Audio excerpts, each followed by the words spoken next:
This is the farmer card, which is 7 of coins. And in the upright position, it means considering things, taking time to reflect and reassess. It means usually having patience, because this is a crop, this is the harvest. And if you harvest something too soon, it's usually sour. It needs time to sweeten on the vine. So the message of this card is that things sweeten over time. If you try to draw a conclusion, or if you try to gather money or information or anything into your pockets too soon, it can be sour instead of sweet.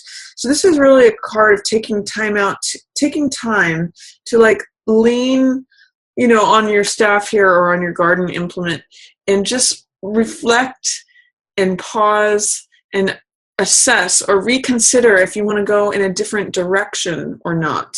A part of the message of this card is, do you want to continue taking the same action and harvesting the same kind of results? Maybe it's a good thing. Maybe you do want to repeat that action. You do want to sow that same seeds to get another crop.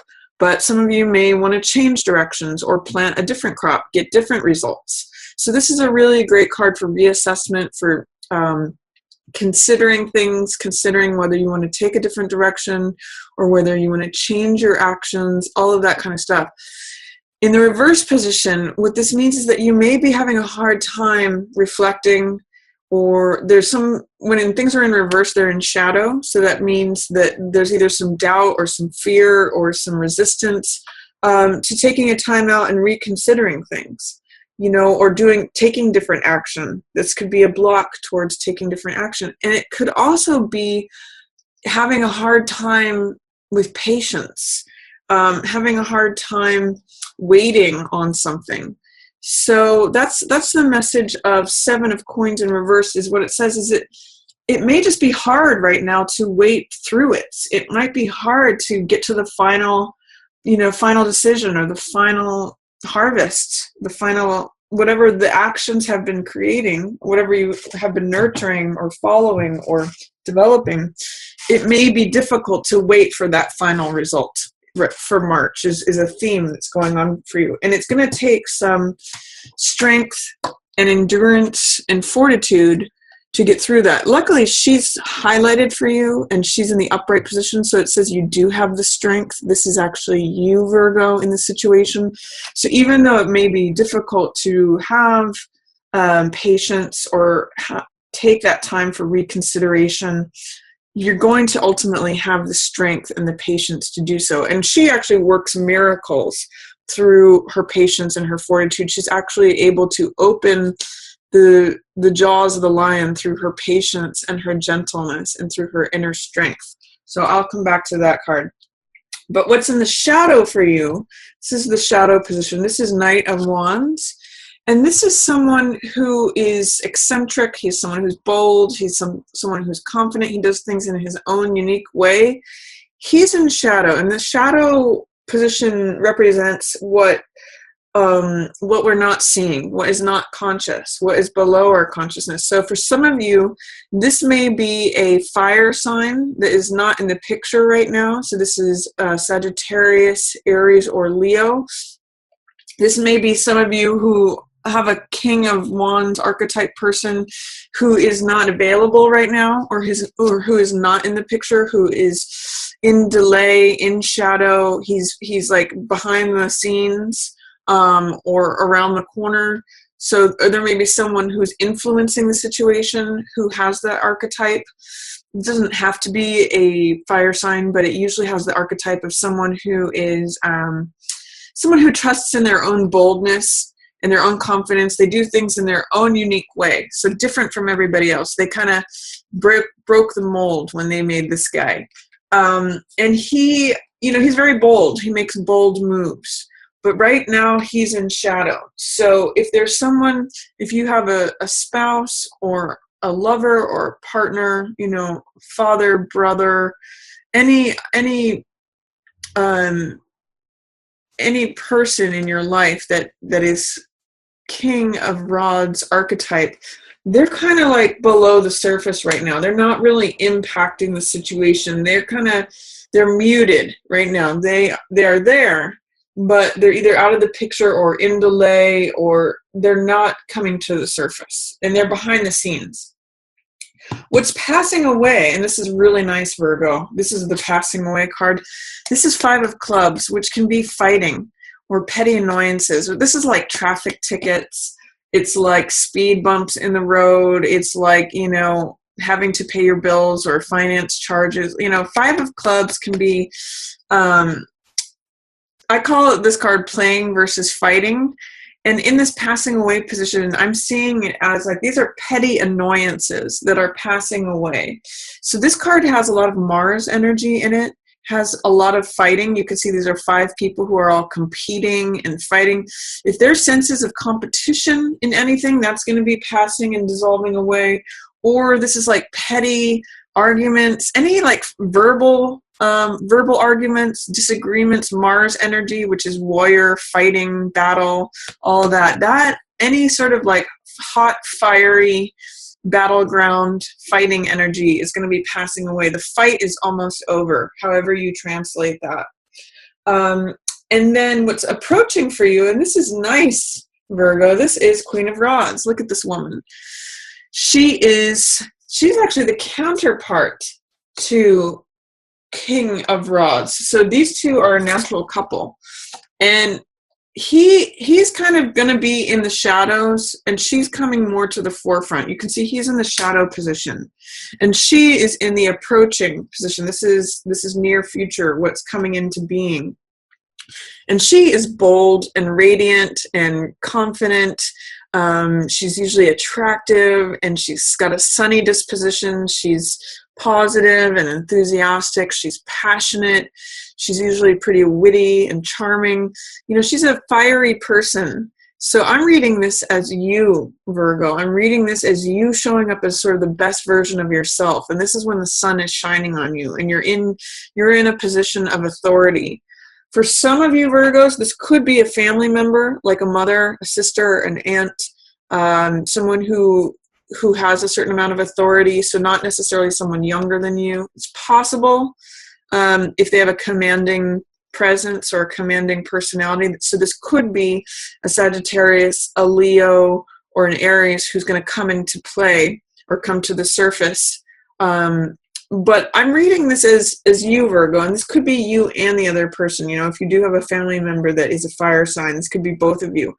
But I'm really getting that, she's coming into her own. She's got authority over herself. Again, she's really a happy, sunny person, and she's just energetic and wholehearted in what she does, and the sun shines on her, and she's pretty much just great to be around. She's always got this charismatic, I sometimes even call her sassy. She's just funny and witty, and she's in charge of herself. And she carries with her the sunflower, which is an image of a vitality and the sun shining on you, just a sign of life. So I really get that for you, Virgo. If you're having a hard time enduring something or making a decision about something, if you're having a hard time waiting for your crop to ripen, or if you're having a hard time assessing something or reconsidering which way to go, sometimes this card can be like at a fork in the road and trying to make a decision of which way to go. Since that's challenged for you for March, just have patience. That you actually have a lot of strength to lean on right here.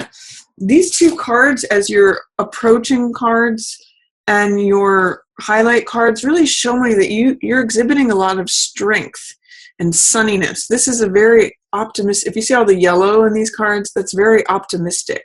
That's very golden. It's sort of like golden light is going to be shining in on you, after all this Mars energy. So tap into your own strength, your own patience, your own fortitude and endurance. And if you look at her, she's very gentle. If she's very sort of quiet. And this is a card like maybe just tap into that inner gentle side of you. It really bolsters your strength, that calm inner guidance that you have from yourself. It's going to help you radiate your natural, confident, bold self. And just, Virgo, you're a sign of the Virgin that is connected with the earth. And I'm seeing these flowers in her hair here. I'm thinking sort of like the Virgin and the Lion, and she's taming this beast. She's got this can be like a deadly creature. He's the king of the jungle. And it's interesting too here for me to note that the king, there's something about how the king is going to be tamed. The king is going to be subdued because she's subduing the king of the jungle with her gentleness. She's bringing that gentleness to the lion, and he's in shadow. So there's something about the king being subdued or brought into gentleness. So you may relate to that in some way or not, Virgo.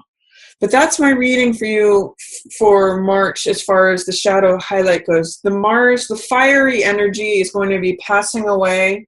You have an opportunity to sort of just be patient and make decisions and reassess situations. And then you're going to be coming more into your own authority through your own strength and gentleness, your own inner sort of quiet confidence. That's what I'm getting for you for March.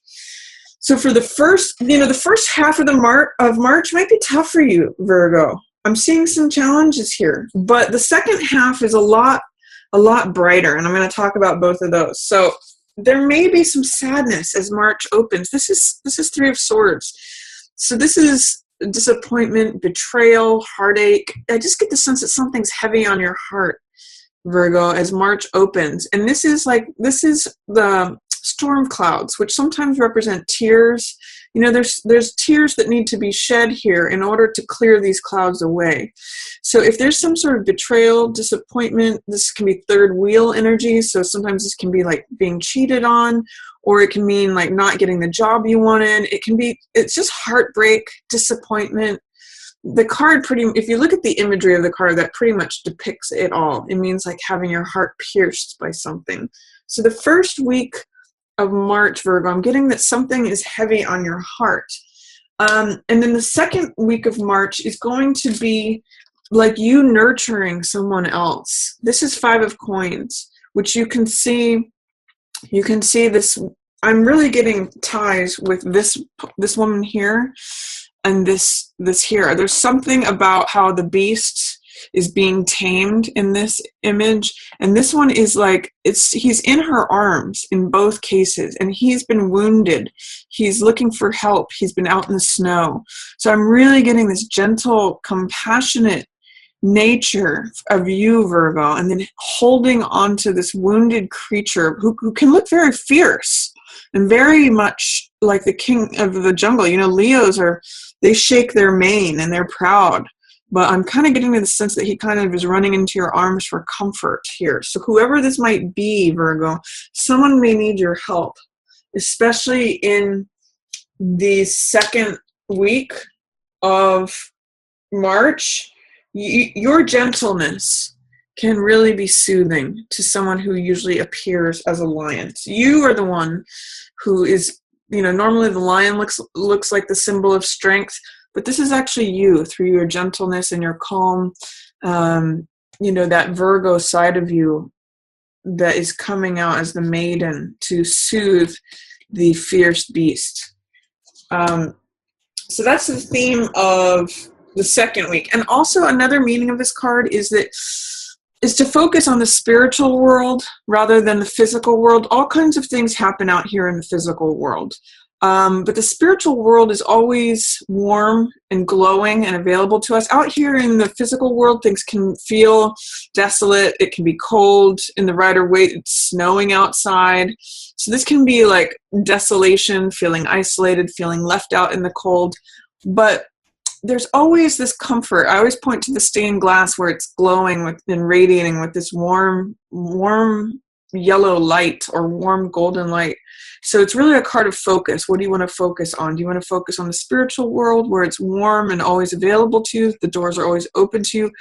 Or are you perhaps looking at what is right in front of you, like life here on earth with it's like as Shakespeare says, all of its slings and arrows. So it's really a card of choice of focus.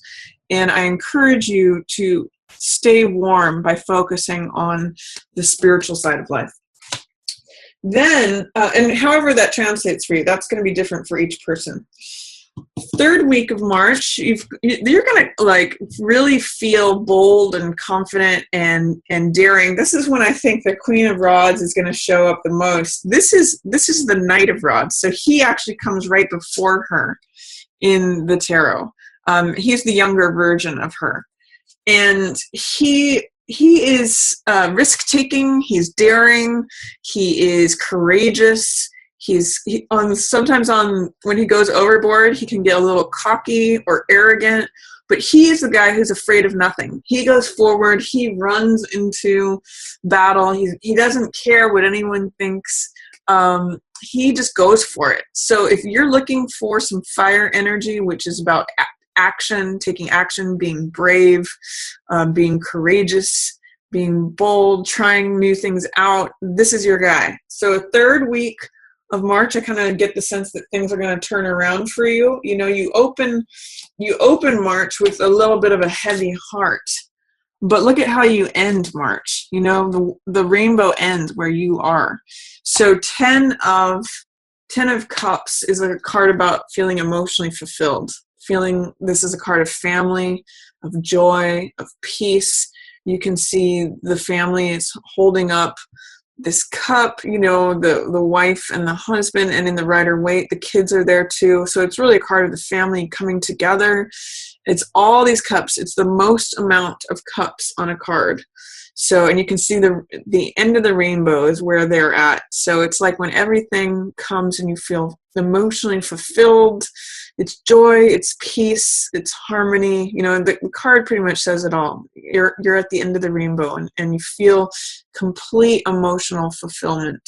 So I'm really happy for you for that, Virgo. If you find that the opening of March opens with challenges for you, either heartache, disappointment, or that you're needing to come to the rescue for someone else or comfort them, know that this Mars energy, this fighting, this aggression, competition, whatever that Mars fire is, it's passing away. And you're actually just coming into your own strength, your own confidence, your own sort of gentle, quiet knowingness. And you know how they say, oh, he is the silent type, you know, the silent but strong type. I'm kind of seeing that for you. Like, it might be quiet and it might be gentle, but that's who strength is. And I'm really seeing the Virgin Maiden here, which is you, Virgo. I also, for some reason, I'm getting this, is that because she's taming this Leo, it's another fire sign. So you may be, this person that you're attending to, especially in the second week of March, may be a fire sign person, Sag, Leo, very possibly, or Aries. Either that or they've got a fiery personality, Virgo. So then, like I said, this last week of March, end of the rainbow, this is you feeling emotionally fulfilled, joy comes back, the skies have cleared. You know, it's funny, remember how I said sometimes the tears are what's needed with the raindrops to clear this dark cloud away? This is after that dark cloud has passed away. This is like sort of the fresh, you know, when it feels fresh after a rain thunderstorm. This is where you get to by the end of the month. So again, if the beginning of March opens and it's difficult, the second part of March should be a lot nicer for you, and it should end quite nicely for you, Virgo.